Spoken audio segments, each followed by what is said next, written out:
Hello cinephiles, welcome to the 12th episode of the invincible comic series. और फिलहाल बिना कोई और टाइम वेस्ट किए हम डायरेक्ट चलते हैं अपने अगले इशू पर। तो इशू स्टार्ट होता है इनविंसिबल के किसी फैमिली की जान बचाने से जिनके घर पर किसी तरह का ऑब्जेक्ट गिर गया होता है। दूसरी तरफ विलियम, ईव और एम्बर बर्गर मार्ट में साथ में बैठे होते हैं, मार्क का वेट कर रहे होते हैं। पर जैसा अभी हमने देखा कि इनविंसिबल अभी लोगों की हेल्प करने में लगा होता है।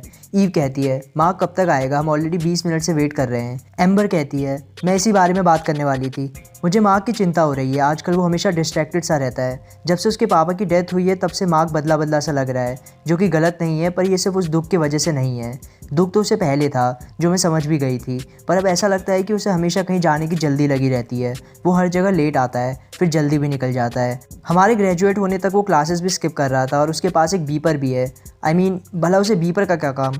फिर ग्रेजुएशन डे पर उसकी एक आंख काली हो रखी थी। उसने मुझे रीज़न भी बताया, पर शायद हमें पता है कि सच में उसके साथ क्या चल रहा है। ये सुनकर विलियम और ईव को लगता है कि अब शायद एम्बर को भी मार्क की सच्चाई के बारे में पता चल गया है। पर एम्बर आगे कहती है, आई थिंक वो ड्रग्स बेच रहा है। मुझे पता है ये मानना मुश्किल है, और पर इस सब का और क्या एक्सप्लेनेशन हो सकता है। मैंने सुना था कि उसे अपने डैड के पब्लिश्ड बुक के पैसे मिले थे, पर शायद वो काफ़ी ना पढ़े हो और अपने फैमिली को सपोर्ट करने के लिए वो ये सब कर रहा हो। तुम लोगों को क्या लगता है? ये सुनकर विलियम और ईव जोर जोर से हंसने लग जाते हैं और इतने में ही मार्क भी वहाँ आ जाता है और उनके हंसने का रीज़न पूछता है। पर एम्बर बात छुपाते हुए कहती है, कुछ नहीं, बस ऐसे ही। मार्क कहता है, कुछ नहीं? फिर तो पक्का मेरी बात हो रही होगी। पर आगे मार्क कुछ पूछता है उससे पहले ही मार्क का बीपर बज जाता है और मार्क सबको बाय कहकर जल्दी में वहाँ से निकल जाता है। वहीं ईव और विलियम अभी भी हंसने में लगे होते हैं और एम्बर उनके हंसने का रीज़न समझ नहीं पा रही होती है, बल्कि अभी अभी मार्क फिर से भागकर चला गया था, इस बात पर उसका फोकस डाल रही होती है। बाकी आगे बढ़ने से पहले इस वीडियो को लाइक कर दो, अपने दोस्तों के साथ शेयर कर दो, और अगर चैनल को अभी तक सब्सक्राइब ना किया हो तो इसे सब्सक्राइब करके बेल आइकन को भी दबा दो। कर दो यार सब्सक्राइब, उसमें कौन सा पैसा जाता है। खैर, कुछ देर में मार्क सेसिल के पास पहुंच जाता है और उससे उसे बुलाने का रीज़न पूछता है। सेसिल बताता है, एलियन इन्वेजन के बाद से ही उनकी पब्लिक में एलियंस के लिए एक डर बैठ गया है। उसके अलावा उनका ये भी मानना है कि अगर हमारे पास बेहतर स्पेस ट्रैवल कैपेबिलिटी होती तो हम इस तरह के अटैक से बेहतर लड़ सकते। उसके अलावा इस डर में थोड़ा सा हाथ कुछ महीने पहले हुए ओमनीमैन वाले इंसिडेंट का भी है, पर किस्मत से नासा ऑलरेडी एक लॉन्ग रेंज शटल पर काम कर रही थी और जल्दी पूरा होने के लिए उसे बस गवर्नमेंट फंडिंग की ज़रूरत थी, जो कि हमने एलियन इन्वेजन के बाद जल्दी से दिलवा दी। तो अब हम मार्स जा रहे हैं और मैं चाहता हूँ कि इस मिशन में तुम भी टीम के साथ रहो। ध्यान रखना कि कुछ भी गड़बड़ ना हो और सब सही सलामत वापस आ जाएं। इनविंसिबल कहता है, कूल, मैं हमेशा से एक एस्ट्रोनॉट बनना चाहता था। पर सेसिल कहता है, इसमें एक कैच है।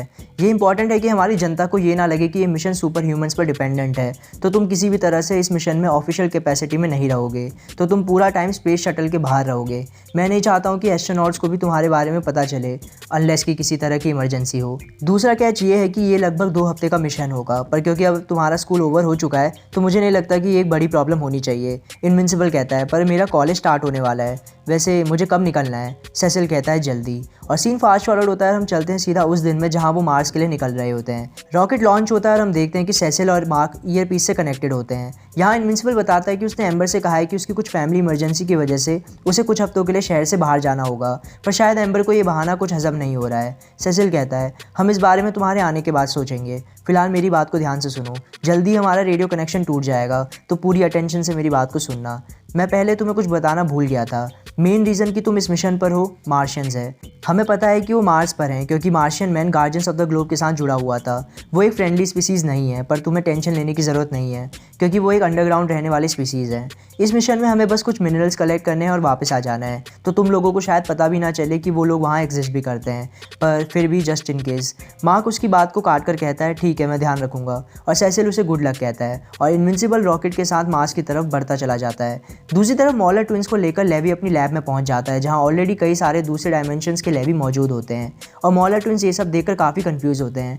लेवी बताता है, मैं अपने दूसरे डायमेंशंस के वर्जन को जमा कर रहा हूँ। ऐसा लगता है कि किसी कॉस्मिक बैलेंस के लॉ की वजह से सिर्फ मैं ही एक ऐसा वर्जन हूँ जिसके पास डायमेंशन ट्रैवल की पावर्स हैं। हालांकि इनके पास अपने डायमेंशन की काफ़ी नॉलेज है जिसकी मुझे ज़रूरत है। इनमें से कुछ को छोड़कर बाकी सब अपनी मर्ज़ी से मेरे साथ आए हैं। और हाँ, ये मेरे सारे वर्जन्स नहीं हैं, बल्कि सारे के करीब भी नहीं हैं। मतलब और भी डायमेंशंस में अभी भी लेवी मौजूद हैं। मैं तुमसे ये चाहता हूँ कि तुम इन सभी का दिमाग मेरे दिमाग में डाल दो, ताकि इनकी नॉलेज भी मैं यूज़ कर पाऊँ और अपनी पावर्स को यूज़फुल बना पाऊँ। क्या तुम ये कर सकते हो? जिस पर मॉलर्स कहते हैं, हाँ शायद, अगर हमारे पास राइट इक्विपमेंट्स हो और काम करने के लिए थोड़ी ज़्यादा जगह हो तो। दूसरी तरफ एक बड़ी सी बिल्डिंग में कोई टाइटन को वेलकम कर रहा होता है, जिसे हमने कुछ इश्यूज़ पहले देखा था। तो यहाँ मौजूद होते हैं आइसोटोप और machine head. Machine head Titan से कहता है, आइसोटोप ने मुझे बताया कि तुम आजकल पहले जितना कमा नहीं पा रहे हो, उसके उसके अलावा तुम किसी कॉस्ट्यूम पहने जोकर इनविंसिबल के साथ भी काम कर रहे हो। मैं इस सबसे खुश नहीं हूँ।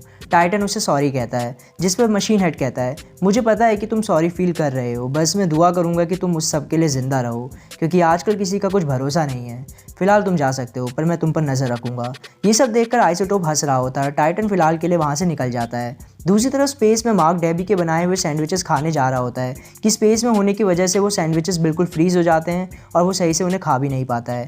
खैर, कुछ दिनों में वो फाइनली मार्स पे पहुंच जाते हैं और वहां लैंड करते हैं। एस्ट्रोनॉट शटल से निकलकर आपस में बात कर रहे होते हैं, वहां पर यूएसए का झंडा लगा रहे होते हैं और इनविंसिबल उनके शटल पर चढ़कर उन पर नज़र रखने वाला होता है कि तभी एक एस्ट्रोनॉट को फील होता है कि उसने शटल के पास किसी को देखा और उन लोगों से छुपने के लिए इनविंसिबल शटल के पीछे छुप जाता है और वो एस्ट्रोनॉट्स और बाकी सभी आगे बढ़ने लग जाते हैं। वो बस कुछ आगे गए ही होते हैं कि मार्शियन स्पीसीज़ का एक एलियन वहाँ आकर सभी एस्ट्रोनॉट्स को अपने साथ चलने के लिए कहता है और अपने साथ उन सभी को अंडरग्राउंड ले जाता है। इस दौरान इनविंसिबल छुपा हुआ होता है और उसे कुछ पता ही नहीं चलता। जब वो बाहर आता है तो उसे एस्ट्रोनॉट्स नहीं दिखते और वो उन्हें ढूंढने लग जाता है और उसे वो ओपनिंग दिखती है जिसमें से वो एलियन आए थे और इनविंसिबल भी उसी ओपनिंग को खोलकर उसमें जाने की कोशिश करता है। पर तभी उसमें से कई सारे छोटे छोटे पिंक कलर के एलियंस बाहर आकर इनविंसिबल पर चढ़ जाते हैं और इनविंसिबल पर एक तरह से अपने आप को इंजेक्ट करने की कोशिश कर रहे होते हैं कि तभी दो मार्शियंस वहाँ आकर पहले उन एलियंस को इनविंसिबल से हटाते हैं, जिसके बाद वो इनविंसिबल को अपने साथ चलने के लिए कहते हैं और इनविंसिबल उनके साथ जाने लगता है। उन एलियंस को ये पता नहीं होता है कि इनविंसिबल भी उन एस्ट्रोनॉट्स के साथ होता है और उनमें से एक एलियन इनविंसिबल से कहता है, सिक्विड्स के अटैक के लिए सॉरी, जब से सॉलिड्स यहाँ आए हैं तब से सिक्विड्स काबू से बाहर चले गए हैं। तो जो छोटे एलियंस अभी हमने देखे थे उनका नाम सिक्विड्स होता है। इनविंसिबल पूछता है, सॉलिड्स? एलियन बताता है, सॉलिड्स वो लोग हैं जो उस शिप से आए हैं, हमने उन्हें अपनी कस्टडी में रख लिया है। तो बेसिकली ये एलियंस उन एस्ट्रोनॉट्स को, या सिंपली कहूँ तो इंसानों को, सॉलिड्स कहते हैं। इनविंसिबल कहता है, वो लोग मेरी प्रोटेक्शन में हैं, तुमने उनके साथ क्या किया है? वो एलियन जवाब देता है, तुम जिस तरह से सिक्विड अटैक से बच गए उस वजह से तुम्हें हमारे मोनार्क प्राइम से मिलने का मौका मिल रहा है। आगे उनकी मर्जी है कि वो तुम्हें जवाब दे या नहीं। इनविंसिबल कहता है, ठीक है, मुझे उनके पास ले चलो। वेट, तुम लोग भी इंग्लिश बोलते हो? जिस पर वो एलियन पूछते हैं, नहीं, ये इंग्लिश क्या होती है? और इनविंसिबल कहता है, नेवर माइंड। तो ये भी रॉबर्ट कर्कमैन की एक कमेंट्री है कि कैसे ज़्यादातर सुपर हीरो मूवीज़ या कॉमिक्स में एलियंस भी इंसानों की भाषा बोल रहे होते हैं, वो भी स्पेसिफिकली इंग्लिश। खैर, ये सब बात करते हुए वो एलियंस और इनविंसिबल एक मशीन के ऊपर खड़े हो जाते हैं जो एक तरह से उन्हें टेलीपोर्ट करके मार्शियंस के लीडर मोनार्क प्राइम के पास ले जाती है। इनविंसिबल अभी इस टेलीपोर्टेशन के बारे में पूछ ही रहा होता है कि मोनार्क कहता है, मेरे पास आओ, मुझे तुमसे बात करनी है। और इनविंसिबल उसे एस्ट्रोनॉट्स के बारे में पूछता है, पर मोनार्क चिल्लाकर कहता है, साइलेंस, यहाँ सिर्फ मैं क्वेश्चंस पूछूंगा सॉलिड, और तुम सिर्फ सुनोगे। सिक्विड्स यहाँ कई 100 साल पहले आए थे जब उनकी मदरशिप हमारे सरफेस पर क्रैश हो गई थी। उस शिप में मौजूद उनके सभी होस्ट मारे गए। सिक्विड्स का एक ही माइंड और एक ही कॉन्शियसनेस है, पर उनके माइंड्स आपस में सिर्फ किसी होस्ट की मदद से ही लिंक हो सकते। बिना किसी होस्ट के उन्हें आसानी से ही मैनिपुलेट करके गुलाम बनाया जा सकता है, एक परफेक्ट स्लेव रेस। और इसलिए वो सॉलिड क्रिएचर से बॉन्ड करना चाहते हैं। हालांकि हम मार्शियंस अपनी शेप शिफ्टिंग कैपेबिलिटी की वजह से उनके लिए इनकम्पैटिबल हैं और बिना किसी होस्ट के हमने उन्हें आसानी से कंट्रोल कर रखा है और अपने गुलाम की तरह यूज़ किया है। पर हमें ये पता है कि अगर एक भी सॉलिड उन्हें मिल गया तो हम सबका काम तमाम हो सकता है। हम सिक्विड्स को ब्रीड कर रहे हैं, उन्हें और स्ट्रॉन्ग बना रहे हैं ताकि वो हमारे सही से काम आ सके। पर अगर उन्हें एक भी होस्ट मिल गया तो मुझे कोई डाउट नहीं है कि वो हमें इंस्टेंटली हरा देंगे। और इसी वजह से हमने तुम्हारे एस्ट्रोनॉट्स को कब्जे में रख लिया है ताकि सिक्विड्स उन्हें अपना होस्ट ना बना ले। लेकिन तुम एक सॉलिड हो, फिर भी सिक्विड्स तुम्हें कुछ नहीं कर पाए। उनके टेंडल्स तुम्हारी स्किन को पंचर नहीं कर पाए। ऐसा क्यों? जिस पर इनविंसिबल बताता है कि वो एक विल्ट्रोमाइट है, इसलिए वो उसकी स्किन पंचर नहीं कर पाए होंगे। पर मोनार्क ने विल्ट्रम के बारे में पहले कभी नहीं सुना होता है। हालांकि इनविंसिबल इस बात को छोड़कर मोनार्क से उन एस्ट्रोनॉट्स को छोड़ने के लिए कहता है, इस चीज़ की श्योरिटी देते हुए कि वो सभी एस्ट्रोनॉट्स को सरफेस तक बिना किसी सिक्विड के कॉन्टैक्ट में आए पहुँचा देगा। लेकिन मोनार्क इस बात के लिए मना कर देता है, ये कहते हुए कि इस चीज़ के लिए काफ़ी देर हो चुकी है क्योंकि उनको कुछ ही देर में एग्जीक्यूट यानी मारा जाने वाला है।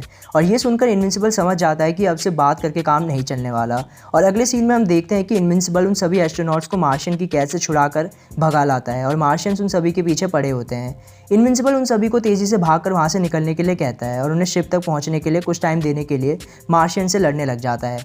वहीं एस्ट्रोनॉट्स भी कंफ्यूज होते हैं कि ये कौन उनकी हेल्प कर रहा है, पर वो इतना ज़रूर समझ गए होते हैं कि इनविंसिबल उनकी टीम में ही है और उन्हें बचाने के लिए आया है। एस्ट्रोनॉट्स भागते हुए शिप पर पहुँचते हैं और एक बार जब सभी एस्ट्रोनॉट शिप में आ जाते हैं तो वो टेक ऑफ कर लेते हैं। यहीं एक एस्ट्रोनॉट इनविंसिबल के बारे में कहती है, मुझे पता नहीं कि ये कौन है, पर एक बार मैं अर्थ पर पहुंच गई तो मैं इससे शादी कर लूँगी।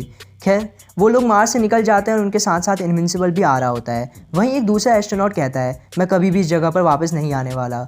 यही हम ये भी देखते हैं कि उसके बगल में बैठा एक एस्ट्रोनॉट काफ़ी अजीब हरकतें कर रहा होता है और अगले सीन में हम देखते हैं कि उसी शक्ल का एस्ट्रोनॉट मार्स पर ही रह गया होता है और उस पर अब सिक्विड कंट्रोल कर चुके होते हैं। यानी कि उस एस्ट्रोनॉट के रूप में उन्हें अपना होश मिल गया होता है। यानी अब मार्शियंस की शामत आने वाली है। तो बेसिकली वो अजीब सी हरकतें कर रहा है एस्ट्रोनॉट एक्चुअली रियल एस्ट्रोनॉट नहीं होता है, पर एक मार्शियन होता है जो शेप शिफ्ट करके उस एस्ट्रोनॉट का क्लोन बन जाता है और बेचारा असली एस्ट्रोनॉट मार्स पर ही छूट जाता है, जिस पर सेक्विड्स कंट्रोल कर लेते हैं। और इस मार्शियन के बारे में इनविंसिबल या बाकी किसी और एस्ट्रोनॉट को अभी कुछ पता नहीं होता है। तो अब ये मार्शियन अर्थ पर क्या करेगा ये तो हमें आगे ही पता चलेगा, पर फिलहाल के लिए यहाँ इनविंसिबल इशू 18 खत्म हो जाता है। तो आपको क्या लगता है कि यहाँ से अब मार्शियंस के साथ क्या होगा और वो मार्शियन अर्थ पर आकर क्या करेगा? कमेंट्स में अपनी थ्योरीज ज़रूर बताना। बाकी आज के लिए बस इतना ही। So thank you for watching cinephiles. मिलते हैं नेक्स्ट वीडियो में।